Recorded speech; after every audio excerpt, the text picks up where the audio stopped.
Hey y'all, let's start week 2. Today is day 8 of the Discipleship Challenge, and our scripture is from Genesis, so back to the first book of the Bible. It's chapter 27, and it's verses 1 through 40, and it's about Jacob being blessed as Isaac's son or firstborn instead of Esau, who was the actual firstborn of Jacob. And the idea of the scripture, again, I want you to go back and read it and to kind of form your own ideas or understanding. But God is saying, you know what?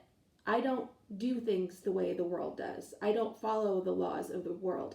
My laws are for my beloved, and we're going to do things differently. So, like I've mentioned before, Matthew Kelly speaks about being countercultural, that as faithful Christians, that we're going to do things a little bit differently sometimes. We're going to go against the grain. We're going to go against the popular vote, and we're going to do things that are based on our faith because we stand up for what we believe in. And so one thing that I wanted to mention today is maybe something that'll help shift your mindset are those two words, disciple and discipline. And there's not a whole lot different about those two words if you write them out. There's only two letters in discipline that aren't in disciple, and it is in, I-N. And so what I like to think is that when I am disciplining myself, when I'm spending time doing what is right or going against the grain, that I'm actually in training to be a disciple, that I am disciplining myself to be a disciple. Maybe that'll help you too. I don't know, but that's something that helps to kind of change my thinking. And that is what our reflection is today, is to think about how we can change our thinking a little bit. What are some of those tricks that our mind plays on us that kind of talks us out of the fact that we are God's children and that we've been chosen and that we are worthy just as we are, that we have a goal or we have a mission that God's called us to. Sometimes we think, oh, well, I can't do that, or I'm not good enough, or whatever your excuse. And God says, no, that's not true. Don't believe those lies.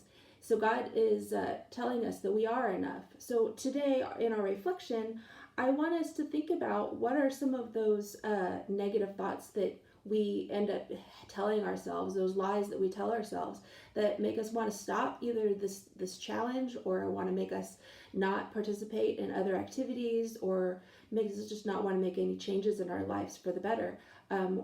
What makes us feel defeated?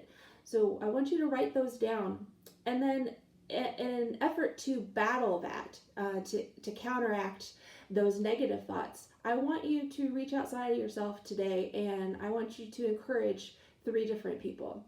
So before you even go out into your day, I want you to write down the 3 people that you want to encourage, and think about the words that you want to say. Sometimes practicing those positive words helps it come more fluidly. We're not used to complimenting each other very often, so it'd be good practice to practice. So to write those encouraging words down, what do you want to say to those 3 people?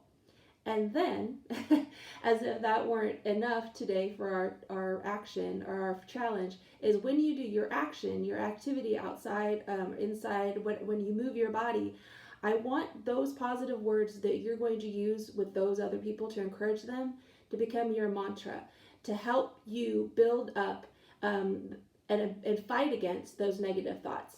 What are those positive words, those words of encouragement that you're using for others? I want you to turn around and use them for yourself this week to help you get through these activities that we're going to be facing together. So be positive, use those encouraging words. I know you guys can do it. Have a blessed week. I will see you again soon.